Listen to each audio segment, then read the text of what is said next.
Já, Vignir, annar dag búinn. Ertu sáttur með daginn?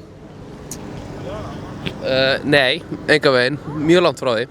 Ég fekk hérna 1,5 af 4 í dag, sem einfaldlega ekki nægilega gott.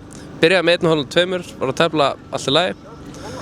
Fæði síðan annan kasaka minn í röð sem Rinat Djumbaev, sem besti kasaki núna örugglega í síðustu allavega 10 ára eitthvað svoleiðis, hefur verið topp 100 heiminum. Ég hef oft hellt við hann á netinu og mjög góð úrslit á mótunum, en hérna næði einhvern veginn að komast út í endatafl þarna og eftir hann næði einhvern veginn á ótrúlegan hátt að vinna þetta endatafl. Það var í hálf brotinn og það hjálpaði að gera þessu á pörunum minna næstu ferð sem var 18 ára kasaki sem með 2450 elurstig, bæntalega stórmeistari í 1-2 árum í viðbót og þriðji kasaki minn í röð, takk fyrir. Þannig að maður var fullsattur á einhverjum körsökum. Þetta var heldur leiðilegt, en hérna það bara dagur á morgun, síðasti aðskóksdagurinn á morgun.